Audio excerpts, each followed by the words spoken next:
knows him, and you're going to kick this off. I'm going to kick Bob. It's all through Bob. All right, you're going to Bob, and he's going to do the hard work. Yeah. It's all yours, sir. You have to vote by reps, so either way you can call him. Just a thing, just a couple opening comments. Thank you for being here, even though you knew we were going to be here. And thank you for inviting us back. I think this was, it was 5 years ago that was my first time here, because I started in June of 2003. So the 2004 meeting was the first time. So 5 years ago. We appreciate the ability to come back and talk to you about what's going on in the Fire Marshal Division, talk a little bit about fire in Minnesota. And then tonight, a little bit of a look at what kinds of questions Bob kind of put together as David Letterman Top 10, the questions that he gets asked most frequently by the people that talk to him. I thought it was interesting, we were talking about the green houses, green buildings, and then the whole fire protection thing. Our National Association of State Fire Marshals is also dealing with that, looking at that. There was a report recently we got at our board meeting dealing with that same issue. Well, there's different groups doing this. I don't know if SFPD and National are talking or sharing information or whatever. Yes, they are, as a matter of fact, yes. So that's a good situation there. And talk about FPE testing and NISA testing. This FYI, we made a commitment in the Fire Marshal Division a year ago or so in terms of certification of our fire inspectors, our plan reviewers, and all that. And we've set that out, and it's our belief that our people at whatever level, Fire Inspector 1, 2, 3, whatever they have Fire Inspector 3 out now, right? Developed, and we're working. We made a commitment to get all our people certified in the state's voluntary fire service certification program, and also our fire investigators through the International Association of Arson Investigators. They have a certified fire investigator at that level, and we're moving into that, getting all of our people certified at that level too. So just the whole idea of professional development and raising the bar a little bit on our staff. And we had a good group, and one of them is Bob, who's been with us about a year as fire code specialist. Days gone by, we actually had 3 people, and we had Bob. We had 3 on the phone. Back then, it was strictly, pick up the phone, answer the phone. People actually call us on the phone, not a cell phone, but a real phone. And through revenue reductions and all that, and I'll get into the staffing a little bit later, but we were down where we did not have anybody in the fire code specialist position. We were able about a year ago to hire one. We're very lucky to get Bob, and he's been working for a little over a year, I think. Yep. And doing a great job. So he put together some kind of a top 10, and then he'll also talk about a couple programs that maybe people don't realize that we even are involved with, fireworks and explosives. And then once he's done with that portion, he had to be done by 9. And, I'll be a little bit on division, kind of a division update, fire in Minnesota, and a couple other things that I think. So, here's Bob. Well, thank you. As Jerry mentioned, my name is Bob Rexeisen. I've been with the division a little over a year now. I do fire code analysis, fire code interpretation. If you have a question, you can email us or call directly. We have lots of resources, very vast library, lots of legacy codes along those lines. We also I handle pyrotechnics as well for the state and any other pet projects that Jerry has. Start out with show a little video.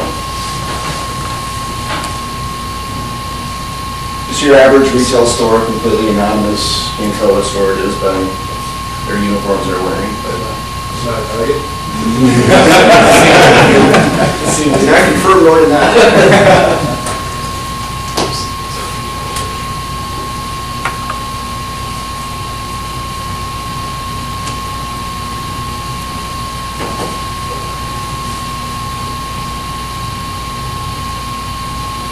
No audio in this, but as you can see, he's got his power lift and trying to reach something up on the upper pallets.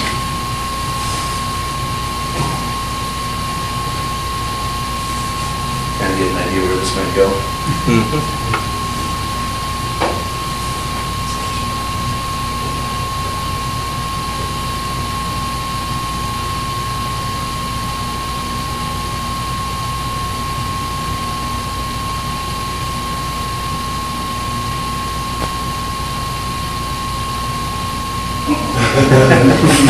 Oops. Oh.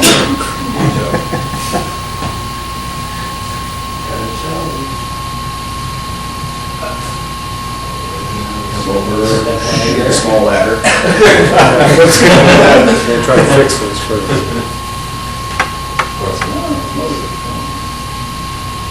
Nobody getting excited here.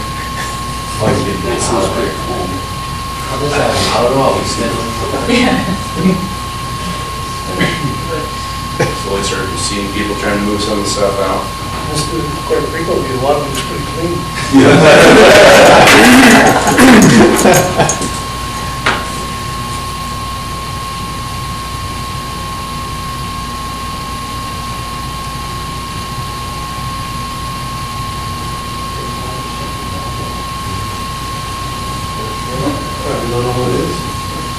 Here's our forklift operator, he's coming back with big ladder now. Is it tractor, what is it? This is Plan C or Plan B? That's why they call them. Yep, yep. It's really wet up here. No idea what he's, yeah, when he's gonna accomplish here. Duct tape.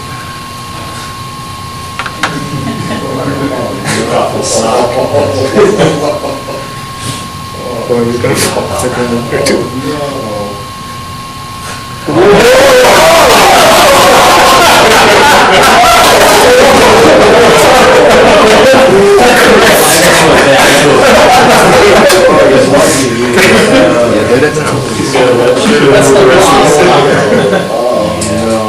As the saying goes, no one ever calls the fire department for doing something smart.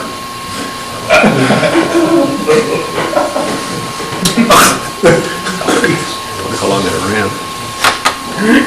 Too well. Yeah, I'm gonna water running down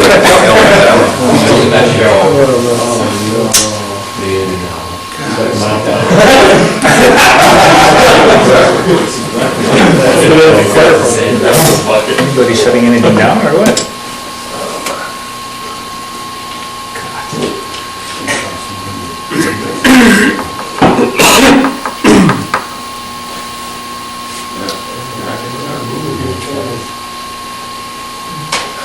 Again, so let's just skip.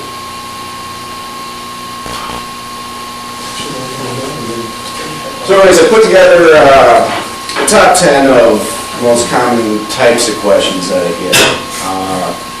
You're going to see a common theme. Some questions are actually good questions and some are very basic, lacking information. The carbon dioxide statute, it's been out for about 3 years now. In text, it's actually pretty simple. If you have a single-family home, you need to have a CO alarm. If you have a multifamily home, and to all you condo owners out there, that is a multifamily home. August 1st, 09, duplex up. There are a couple exceptions, but we're not going to really get into that. Of course, state-owned or operated buildings are exempt, no exception for single-family homes. And for whatever reason, this is not that hard of a statute. For single-family homes especially, we're talking $20 CO alarm. But these are the kind of calls I get. How does this all happen? I suppose you're on a big lunch or something like that. Give me a call back at 952-448-4520. I'm calling for collective information about the state law that requires single-family homes in Minnesota have that one carbon dioxide detector starting Friday. You must have one within 10 feet of each bedroom. Basically, what you're saying is my house is illegal, unless I can afford to buy it, which I can't afford to buy. So I want to know if you want to give me the money to buy the to make my house legal. You did as a state mandate that you gave me. Once you get real up, 952-448-4520. Will you get off your long lunch? As a public servant, I mean, you deserve it, obviously. Bye.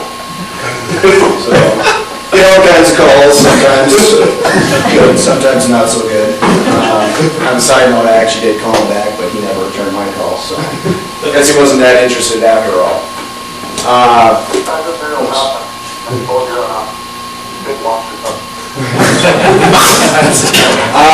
Another question we get a lot, mostly from apartment buildings when they're doing renovations, updates, is emergency escape and egress. Most often we think of egress windows, but it's more than that. It's a window, it's a door, it's fire sprinklers or second independent means of escape. Some of the things about emergency escape and egress, we're only talking about the rooms where you're sleeping. There's certain requirements, the size of the window, height and width. Bathrooms, kitchens, doesn't matter. That's not where you're sleeping, you don't need to escape. Kind of an interesting thing on this with the fire sprinklers, the way the code reads is if you have a sprinkler system, you do not require to have emergency escape and egress. Well, something that kind of thought about recently is residential sprinklers. It does, the code doesn't stipulate 13, 13R, 13D. So technically, you put a 13D sprinkler system in your home, you're basically exempt from egress window requirements. So that's something that possibly going to come up more. That's still years off though before that being required, if it never is. How do I determine occupant load? Typically, these questions come up from bar owners who need to pay their satellite bills, or you get a tenant that's getting evicted for overcrowding and they're trying to look to find out specifically. Different configurations produce different occupant loads. You can come in here, okay, this is assembly occupancy, you measure it out, you divide it by tables and chairs, so 15 square feet, you get so many people. However, there are extra little things you can do to kind of tweak the numbers a little bit, that if you've got fixed seating, as long as you get all your aisle widths the way they need to be, you just count the chairs. If you ever go into a fast food restaurant and you see all the booths and all the fixed seating, it's convenient for them, but that's also, it can actually increase their occupant load because you're counting those chairs and booths versus just regular square footage. One thing that we do get from time to time, mostly called the corner bar, is occupant loads. The number of occupants determines the number of required exits, not the other way around. So if you walk into that small corner bar, it's got just that one door coming in and coming out, and you calculate it out that they've got, they can take 55 people in there, they have to put a second exit in. You don't look at the exit, well, you have one exit, your occupant load's 49. So that sometimes throws people the wrong way, but that's just the way it is. Kind of going along with that then is, when is the second exit required? Again, it depends on what kind of occupancy you have, assemblies, businesses, educationals, factories, mercantiles, and U is your bars and other kind of buildings like that. That's 49 people. People miss this sometimes if you have a educational daycare center. Second exit required for 10 persons.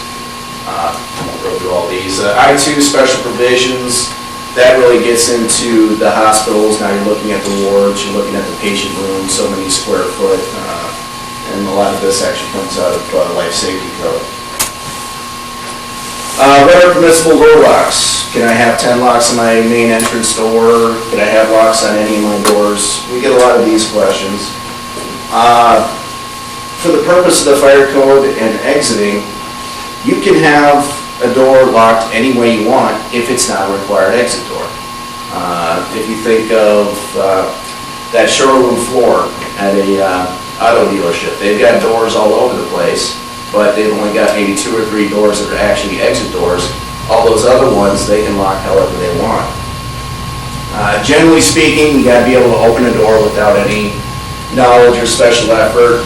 You can see panic hardware is typically the most common. You walk up, you push it, and you get out.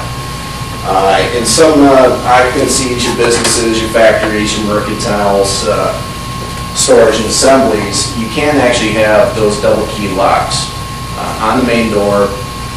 It is permissible if it's under 300 people, but there are special requirements. You got to have signs. It's got to be unlocked when it's occupied. But that's how they banks, you'll see this a lot, with the big glass doors, and they've got the double lock on it. That's how they get away with that. Is the state fire code enforceable statewide? Get these from just about everybody. By statute, the state fire code, when it is adopted, and it goes into different statutes and rules what codes are adopted, but it is enforceable statewide. It doesn't matter if you're in Minneapolis, St. Paul, Boundary Waters, southern Minnesota, country, doesn't matter. It's enforceable. Local jurisdiction doesn't need to adopt it to enforce it. A lot of them do, and that's just it helps their DA out. So now they can prosecute a local ordinance versus a state statute, but it is enforceable statewide. Can above ground motor fuel tanks have a dispenser on them? You'll see these all over the place.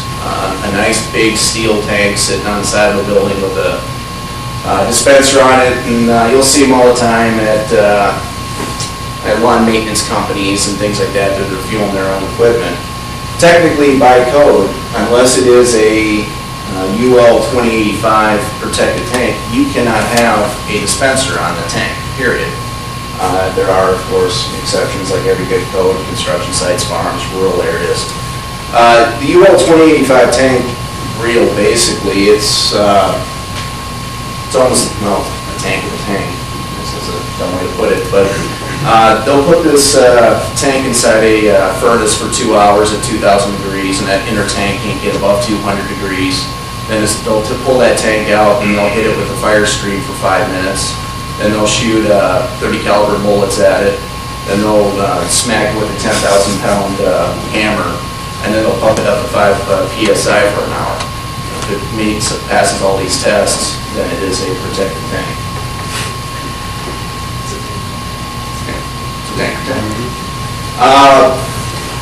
I get these questions a lot, and I assume you probably get these questions too. The real basic, I want to do something, what do I need to do? You tell me. A lot of times with hazardous materials, how much hazardous material can I store in my building? You can store as much as you want, as long as you do it right. Depends on the type of occupancy, type of material, and the type of building construction.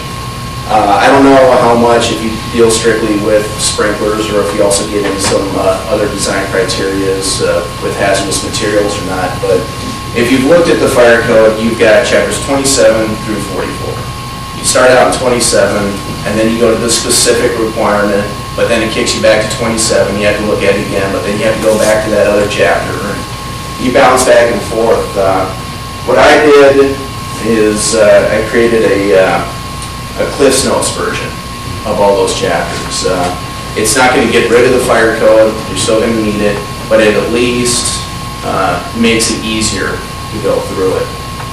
You can get it on our website through here, main website, under the fire code questions. And then about halfway down, you've got this hazardous materials reference guide, and it's a Excel sheet, so you can actually download it, save it on your computer. If you're familiar with Chapter 27 and the first couple tables for your maximum allowable quantities, it gives you the quantities you have in a base number, and then it's got all these sub-bullets and sub-notes down below that you can double it for this and double it for this, and you can't have it in this and certain occupancies, and constantly cross-referencing back and forth. This first table basically converts all that for you already. In the case of diesel, for example, 120 gallons in the building. But if you got in cabinets, 240 gallons, or it's sprinkled only, and then if you do both, now you can get up to 480 gallons, and all those numbers are converted for you. The rest of the pages in it, this is probably where the most information is. This is actually specific to those type of hazardous materials. In this case, flammable gas. If you wanted to store it on, say, the third floor of a building, all the tables are already put in place that, okay, you can have 50% of it in 2 control areas. The numbers are actually figured out for you already. And down below, you've got all the little bullets and information that's gleaned out of those chapters. That unless you read that whole chapter, you're going to miss it. A lot of them are actually already put there for you, as reminders. But that's downloadable from our website. Fire lanes. I don't want a fire lane in my house. I don't like them. I want to park there. I got to mow my groceries. Well, by code, you got to get a truck within 150 feet of every part of the exterior building. It can be extended with AHA approval, and it can be reduced with AHA. So if they say no, they want to get within 100 feet of the building, they can do that. And then there's some increases for single-family homes and those warrants that we talked about. I like this question. What are you going to do to me if I don't follow, if I don't do it? Well, it depends. Are you, who's telling you to do it in the first place? If we're inspecting you and you fail to comply, well, we're going to be nice about it, then we're not going to be so nice about it. So local jurisdiction, inspecting you, same exact thing. If, and we get them a lot of times with the CO questions, I'm at home, I don't want to put a CO alarm in my house, there's nothing you can do about it. Technically, yeah, I suppose. I'm not going to come knock on your door and find out if you installed a CO alarm in there, but the fire code's written in blood. There's a reason why we have a fire code, and basically we've killed people and wrote it down on paper to try to not do it again. So it's in there for a reason. If you don't want to do it, that's your prerogative, but you're also putting yourself at risk by doing so. Some of the difficult type of questions that we get, and Don talked about it again with the hazardous materials, and I'm sure you get these kind of questions too, is what codes do I need to follow if I'm building this building? All of them. It's more information the better. I'm building an office, it's 2-story, I'm going to be doing this type of work in there. Okay, well now it's going to be a little more specific. Same with sprinkler systems. I want a warehouse. Okay, what kind of warehouse? What are you storing in there? Is it concrete blocks? Is it group A plastics? How much are you storing? High pile. So more information obviously is better. And a lot of times people don't have that information. So it's trying to lean it out. Anything hazardous materials. It doesn't matter what kind of question it is. If it's hazardous materials, it's going to be complicated. As I talked about, we have a vast library of codes and standards. We've got national codes, international codes, we've got legacy codes, we've got stuff on CDs, we've got stuff in books. If you're trying to find something you just can't figure it out, you give us a call. And also, actually, we just handled this today, actually, but we also look at when seems to be conflicts in the codes. The mechanical code says this, the fire code says this. What do we do? Who do we follow? And we'll take a look at those as well.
It's painful to watch.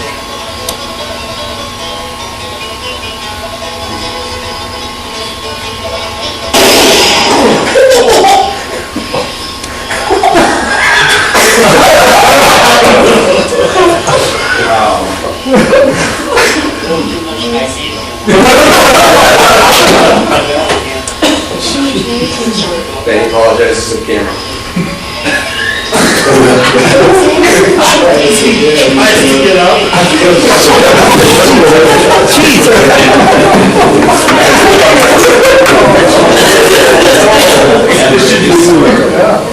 Surprised me, 6 years ago. All right, fireworks and pyrotechnics.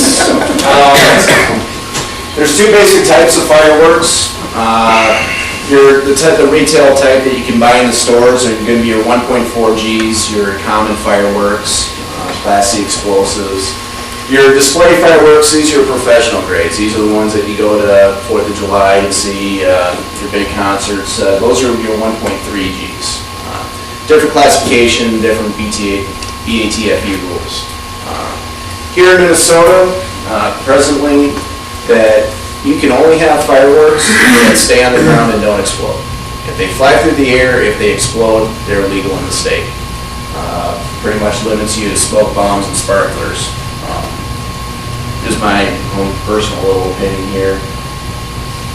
With the amount of deficit that we have in the state right now, I wouldn't be surprised if someone tries to sneak some more fireworks in, just for more revenue generation. I don't know that that's going to happen. I wouldn't be surprised. Display fireworks, again, these are your professional fireworks. You must be certified by the state fire marshal to conduct those displays. We have a test, there's an application that we have to do. The biggest thing is an apprenticeship program. Essentially, if you're going to do an outdoor display, you have to work with a licensed pyrotechnician and do 5 displays with them. All safe, it has to be documented. If you do that, then you can be a pyrotechnician as well. This is probably the hardest thing with the firework program, is just finding something. There really aren't that many shows every year. There's a lot of people trying to get into the program, so but we do get several people a year through, and the certification is good for 4 years. Outdoor displays, these are approved by the local authority only, either the fire chief or the county sheriff, depending on where the fireworks are. We don't get involved with them. If something really off in left field and they just don't know what to do, we'll get involved, take a look at it, but generally speaking, it is a local issue. For indoor displays, we do all the indoor inspections unless contracted to the local official. Right now, I think there's 22 cities in the state that we contract with. Outside of those 22 cities, we should be doing all the indoor inspections. With retail storage of consumer fireworks, I don't think this chapter is going to go away, but it is going to be updated. This has been a thorn in the side of NFPA, principally with the sprinkler requirements. They're requiring sprinklers, but there's no real tests that have shown why they need them and everything else. But if you know that you're going to have a firework building, a retail sale, this is the standard you use, 1124, 2003 edition. Covers building construction materials, storage room requirements, sprinkler requirements. If the building's over 6,000 square feet, you gotta have sprinkler system. It does not apply though if the building has below 125 net, this chapter, doesn't apply if you have below 125 pounds net explosive weight. That's the actual composition of the firework. You can have 700 pounds worth of fireworks, but if the actual composition is below 125 pounds, this chapter doesn't apply. Also covers commercial storage of display fireworks, 1124, again, chapters 4, 5, and 6, and the state fire code as well. Big difference is between the manufacturing and storage. I can store it in the magazine, but if I'm actually building the firework, there's a completely different set of rules and magazine construction requirements. Explosives, we don't really get into them that much. It's more of a paper trail on our end. Explosive licenses, they're issued by us, and that covers the manufacturing, assembly, storage, and sale of firework or explosives. Explosive permits, these are handled by the county sheriff, and this is the use and handling. Permits and licenses, of course, are addition to any federal regulations, and we also have requirements within the fire code itself. Any questions?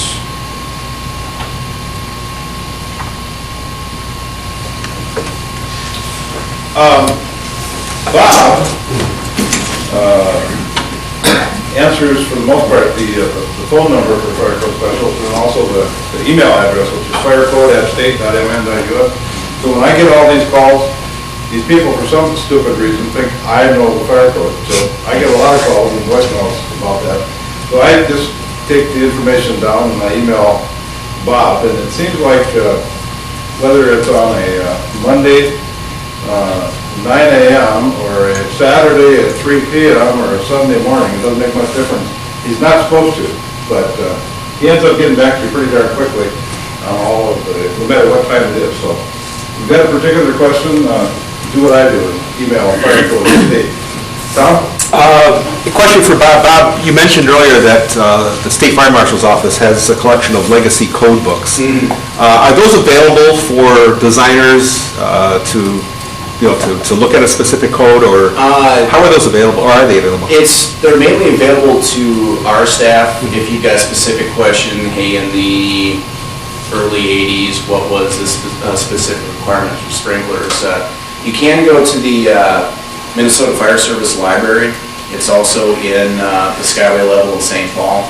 They've also got a very vast resource available to you as well. And that's, I can get you that website if you're interested in it. Thanks.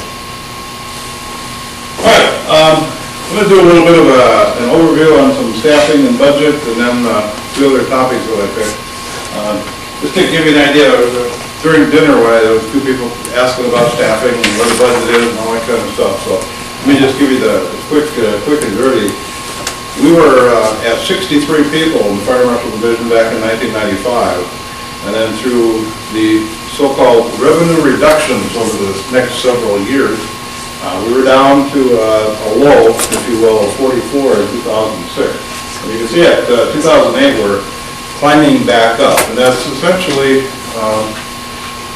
through the fire safety account funding that we're able to start that upward turn and turn that around just a little bit. So that's a positive thing for us.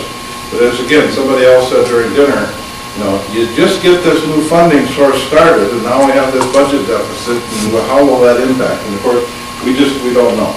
We don't know at this point. They have taken some money out in this fiscal year. Where that'll go, we don't know. We actually have more money in this fiscal year's budget between now and June 30th than we have committed in terms of people. But I have this crazy position that I don't want to hire somebody next week, and then on July 1 have to lay them off. Get into that whole thing. So we're taking a calculated, conservative approach to adding based on where we want to go long term. But I'm not going to just run out and hire 10 people tomorrow, even though we probably could. Well, not 10, but maybe 4 or 5. We've got some staffing increases that we're working on right now. Public educator position and some data position, fire code development and training. We've got the path that we're going down, but we're not jumping to any conclusions after that. The budget overall is about $6.3 million. 70% of that now comes from the fire safety account, and that's the amount of money that used to come from the general fund. So, basically we don't get any money anymore from the general fund. Now we get it from the fire safety account, plus about 30% of the budget comes from contracts that we have and fees that we collect that come in. Ed? Are you the only recipient of the fire safety account, or is No. it being split with other people? No, good point. The fire safety account comes to us, and we actually get the biggest share of that at this point. But the Minnesota Board of Firefighter Training and Education is about $1 million plus that right now is annually going to that board, which will be dispersed out to the fire departments for fire training that meets certain criteria. The course needs to meet criteria, and the instructor needs to be qualified to teach that. There's money going to them. Then there's a third category, which we haven't got into yet, but regional-based kind of response teams, such as maybe collapse structure teams, hazardous materials teams, or other special projects that request funding, where there's a number of departments or agencies coming together to do something that one agency alone couldn't do. So kind of special projects that are approved. The fire safety account amount of money that's coming in right now on an annual basis is figured at $8 million.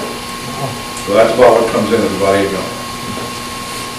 And somebody already mentioned something about seeing it on your insurance. You know, right now it's a specific fire insurance surcharge on your homeowner's insurance policy that's spelled out. That was part of the fire safety account law.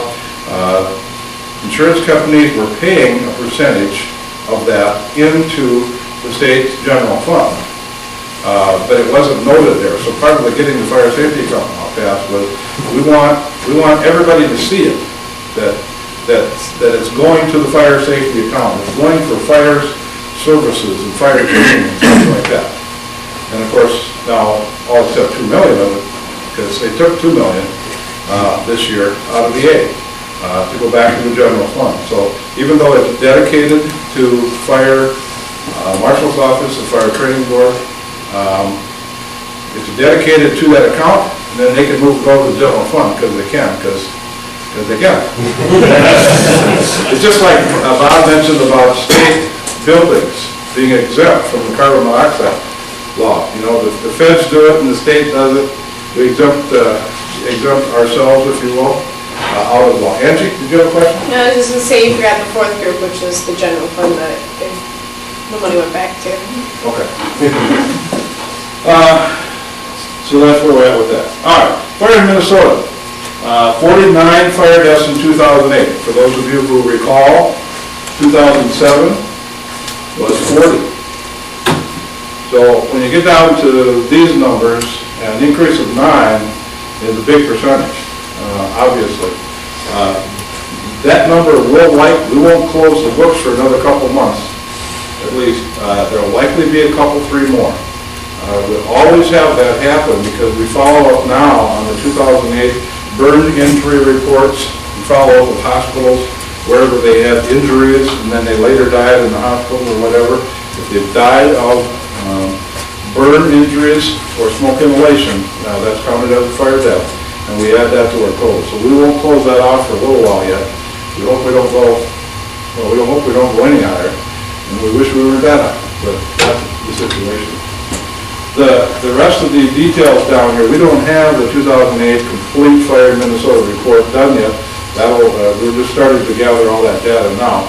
But the information down below is pretty consistent year to year and deals with 2007 statistics plus what we're seeing in fire fatalities. But in terms of fire deaths, careless smoking, excessive alcohol use, drug abuse, and trash housekeeping are the big four culprits on fire deaths. If we could get rid of those as causes or contributing factors, we wouldn't have very many fire deaths.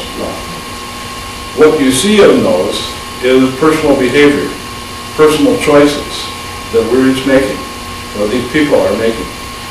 But you know, in the careless smoking, we see, I don't know how many a year, elderly, in bed, smoking on oxygen. All right? You know, I see some heads nodding. You understand that. You get that. How can we, in fire safety business, fire prevention business, how can we impact that person to change their behavior at 79, 89, whatever years old. I mean, you know, it's near impossible, if not impossible. If somebody that's on drugs, excessive alcohol use, you know, forever and ever, just like the DWI, you know, the 17th DWI they've gotten. I mean, how are you really going to impact them? I don't know. But what it takes is all of us, you know, certainly taking care of our family, our relatives, our neighbors, our co-workers, and trying to just keep at this. It's the only way we're going to break through this to get it to be a smaller number. But it's tough. Cooking, heating, open flame. Cooking is number one, has been for years. Cooking fires and structures. Heating, number two. Open flame and arson actually tied for 3. If you think in your community you don't have an arson problem, you're probably wrong. There are issues. We are starting to see fraud, you know, arson cases, insurance fraud, getting into that whole thing now because of all the foreclosures and things like that.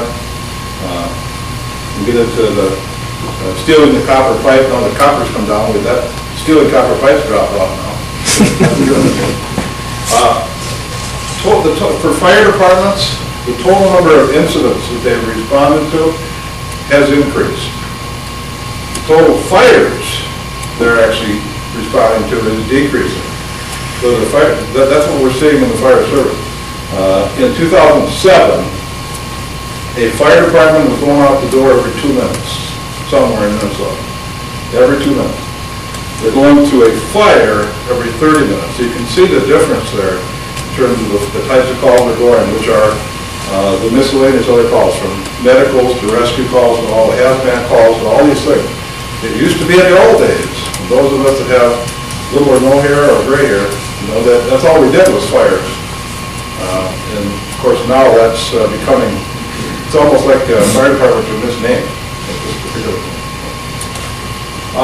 Fire standard compliant cigarettes. For those of you who want to, when you see this, and you that want to say fire safe cigarette, come over here and I'll slap your hand. And we were doing that in this whole business as we passed this law, got this law passed, and it's sweeping over the country. Talking about fire safe cigarettes. These are not fire safe. It's just like nothing, you know, things are fire resistant, but they're not fire safe, mostly. It's called fire standard compliant because there is a standard that they have to meet. But the testing that they go through allows for a failure rate. 70% or 75%, one of the two, I can't remember which, of the cigarettes they test cannot burn fully all the way back to the smoke. All right, so 30% of the cigarettes that are on the market hypothetically could fail, if you will. The other thing is, if you put a cigarette down on this napkin right there, or a piece of paper, it's likely that they will start on fire, because the standard is based on trying to go after the bedding and the upholstered furniture, couches and the chairs. That's where the fire deaths are, and that's what this was designed to do, is cut down the nose. But it's not going to prevent all fires, you know, from this. The issue is there's extra layers of paper every once in a while, kind of the speed bumps. You got to keep puffing on it to keep it going. Smokers complain about the taste. They taste different. There's no chemicals added to this stuff. The tobacco is the same. The only thing they do is change add those little rings on the paper.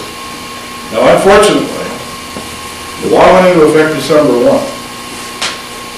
The first fire death we had involving a fire standard compliant cigarette was on December 2nd.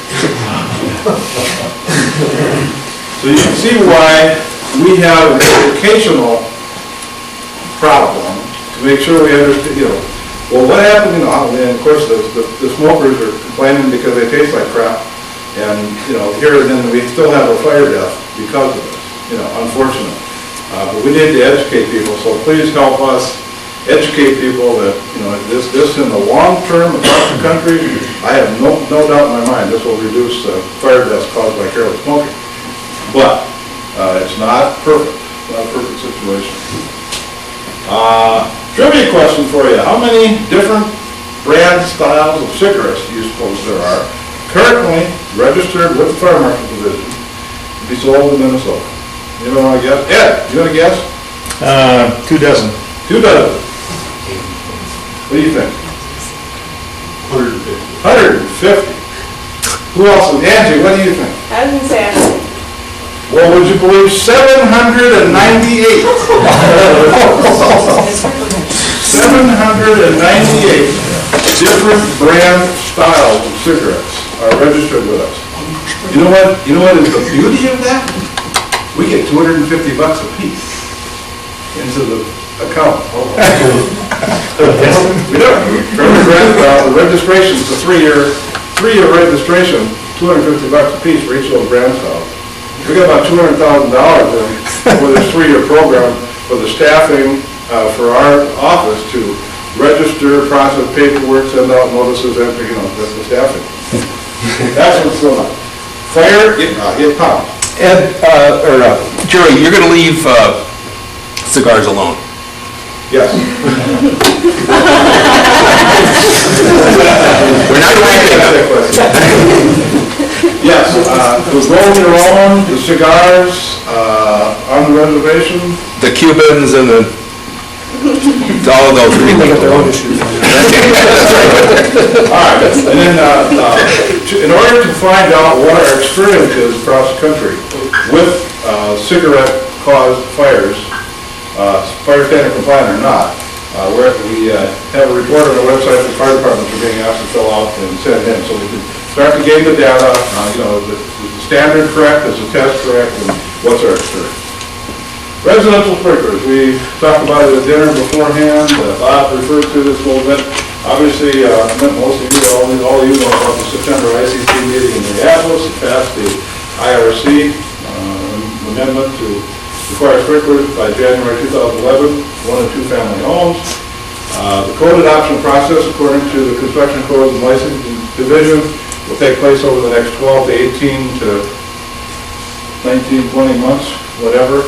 They expect that the 2009 IRC, which has a requirement for sprinklers as of January 2011, by the end of 2010 will be adopted. I mean, that particular code. Whether this sprinkler requirement is still in the code when it gets adopted will be much debated, even more so than it already has been over the next 18 months. Education is needed statewide, regardless of how you feel about it. Commissioner Swigert from the Department of Labor and Industry held some town hall meetings across the state.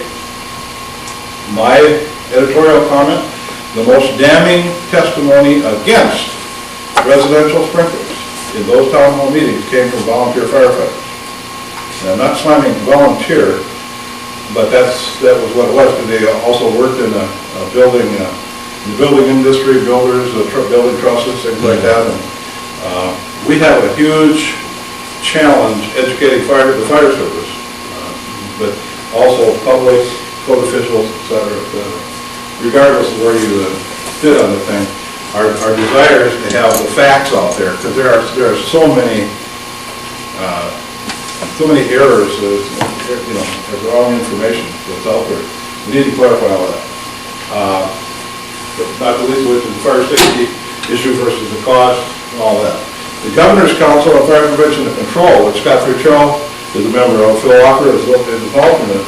We are working on a white paper dealing with this, just putting all the facts out, not necessarily taking a position on it. The Residential Sprinkler Coalition is also working on putting the fact sheet and that kind of stuff on. So you're well familiar with that whole issue, so I'll talk on that any longer. To the Fire Service of Minnesota. There are 788 fire departments in Minnesota. 5 years ago, I said that in 10 years, we'll have 100 less fire departments. My prediction is not coming true. We don't have that many fewer now than we did 5 years ago. But I think with this economic mess we're in, we're working more towards where I talked about. But there's over 500 cities in Minnesota with 1,000 or less population. Most of them have fire departments.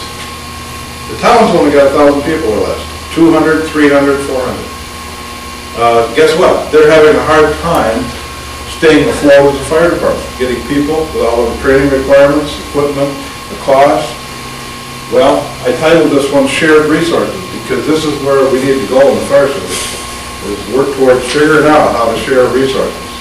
Instead of having every fire department try to do everything, try to have all the equipment, try to have all the training and all that. Recruitment and retention is the problem out there. And there's some work being done in that whole situation, but economics will force shared resources, or some of them will cease to exist. There used to be about 830, John, you recall? Somewhere, 840, somewhere in there. So there are, 50 less probably, 40, 50 less than we used to have. There's many positive examples of shared resources, departments sharing things, and we need to continue to work on that. And that's kind of my mission for 2009, is to go out to the regional meetings, of which there are 15 in the state, and kind of poke the stick at the dog and say, hey guys, you need to start thinking a little bit smarter here and look at ways we can share resources instead of complaining about not having the resources. Tradition is definitely, I think, holding back progress in some of the areas. Code enforcement. The statewide, the building code is now a statewide standard. That was passed last legislative session. So if it's being built, you need to be building towards that statewide building code. That wasn't the case before. There were like 30 counties out of the 87, I think, that had adopted the building code prior to this standard going in. There's a lot of exemptions in law having to do with agricultural buildings. And part of one of the groups that's on our Governor's Council on Fire Prevention and Control is RAM Insurance, and they do a lot of agricultural buildings. When the exemption, this is my editorial, I guess, but when that exemption went into place, agricultural was a family farm. What we have out there now are hundreds of thousands of square foot buildings with hog operations, dairy operations. I mean, these are commercial ventures out there now. The family farm is pretty well gone. These are huge, huge buildings. And the insurance companies that are insuring these buildings with all these exemptions, so they don't have to follow any codes, they're having to pay off on these huge losses. And they're really working on that whole area. And the Governor's Council is another area we want to analyze a little more this coming year. Local fire inspectors, they are very limited, but they're actually growing. As suburbs or community grows and are able to put some more money into the fire services, a lot of them are putting them into fire inspectors, fire marshals, along with maybe a fire chief if they can only afford one person, but that person is doing some inspections. I think that there's more inspections going on, more code enforcement going on now, but that's pretty, except for the Duluth, St. Cloud, Moria, Rochester metro, except for that area, there's not a lot out there. There's a huge territory in Minnesota where there is no code enforcement on fire code being done. However, the expectation of the public in those areas is pretty high. They assume that all the buildings in their towns are being inspected, and they're not. So it's a false sense of security. The issue is invasion of government and my privacy versus the government's basic responsibility. We were talking also at dinner about, what's government's basic, what are some of the government's basic responsibilities. Certainly, we have the opinion that public safety certainly should be one of them. I'll close with one I've used before with this particular group. If you don't have a fire,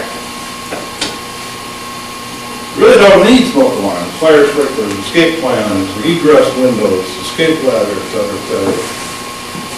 But of course, we can't plan on that. We buy insurance, we lock our doors, we put money away for a rainy day, we do those things just in case. And of course, that's what the whole thing of fire prevention, fire safety is all about. We have control over our personal fire safety behavior. We go back to the top three causes of fire, men, women, and children. We're the ones that are causing the fires. We are the ones that have control over our personal behavior. hopefully, over family, friends, relatives, neighbors, co-workers, and all that. So, if you don't have a fire, yeah, that would be good, but of course, we know we can't always guarantee that. We must do a little better than what we're doing. We're getting things down pretty good, so let's just try to do it just a little bit better. Bob's direct email address and phone number is up there, as is mine, and as is the website, fire.state.mn.us. And I would also offer Bob's supervisor, John Nishya, who's here also. Certainly, if you get a really, really, really tough question, well, then we go to John. Questions for me? From anybody? Otherwise, I told you, we'd be out here by 9 o'clock. No questions? So Bob, is it true then that you get mostly questions that are not related to fire sprinkler systems? Well, if I do get specific sprinkler questions, I'll actually put those on to either Dan Kaiser or Ralph Peterson. They're the experts for those systems. General questions, do I need a sprinkler system in this occupancy? What are the basic criteria? I'll take care of those, but the technical will go to them. So how many people are left in the department that are actually dedicated to fire sprinkler systems, such as John? How many are there left? 3 or 4? Well, there's, Dave Segura, Ralph Peterson, Dan Kaiser, and supervised by John. And that's the extent of the 48, there's basically 4 dedicated to that portion of the work. And Susan doing the fire department. Yeah, in the department. Now, I suppose that with the economy going downhill, the plants and mills are not quite what they used to be. Permits are down slightly, but not a lot. Yeah, we were talking about at the table, they were asking me if we've seen a dramatic decrease in it, or whatever, I said, no, it's not dramatic. It's a decrease, not The dramatic. size of the jobs is going down, the permit amount, but the number of permits is, So you're just as busy as before? less than a 10% decrease. Maybe it's 5%. It looks a lot more from our side. Yeah. Like, where are they? All right, well, thank you very much for coming here tonight and shedding some more light on what's going on with the fire service. It's nice to know that there's actually more money coming into the state fire marshal's program than you actually need. That has never happened before. So now all we gotta do is just keep those politicians to stay away from that and keep their fingers out of it. And also work in the political part of it. Is there any kind of concerted effort to do these education programs that you were talking about, the education about residential sprinklers, et cetera, besides the governor's council? I mean, what is going to be done to get the message home? Well, the Residential Sprinkler Coalition, which I think Scott Futrell is on, Yeah. Here, Angie, you're on that? I mean, I know that, you've got like educational focus for 4 different areas. You know, public, legislators, code officials, fire service, Trades.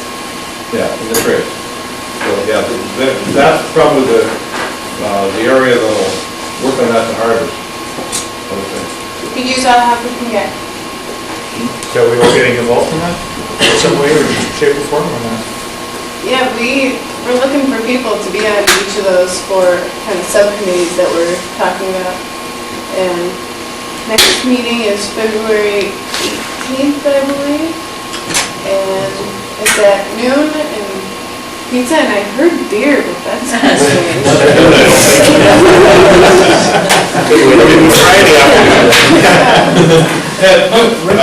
On this issue of residential sprinklers, you won't see the fire marshal division leading the charge on this whole thing.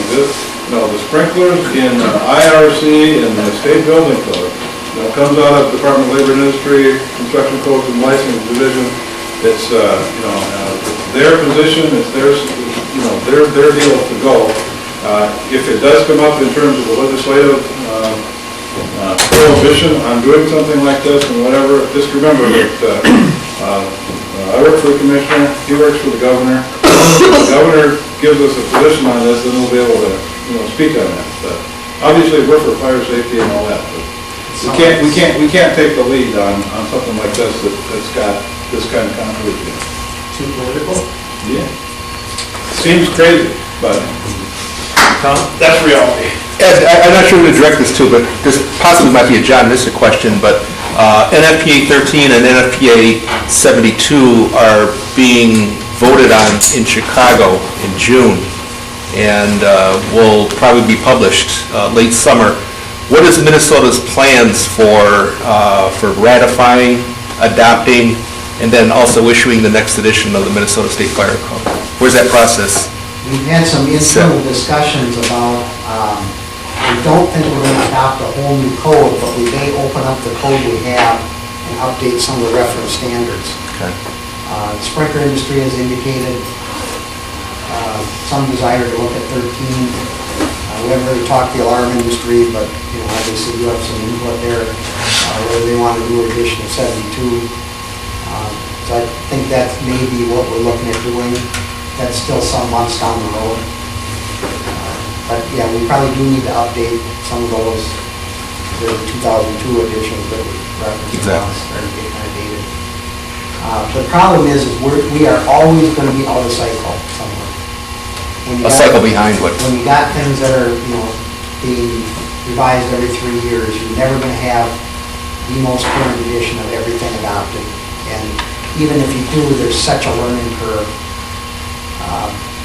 One of the challenges I threw out to the sprinkler industry is there's a fairly outspoken facet of the sprinkler industry that wants 2007 edition, whatever the newest one is, and said, okay, but do you really know what's in there? Do you really know what that chapter 22 is, or whatever that? Said, are you sure you want this before you? Because the last thing we want is to put it in there because the industry wants it, and then they take us to a hearing protesting that. That doesn't look good. So Yeah, actually, the 2010 edition of 72, and I think also 13, actually just left the technical committees in December.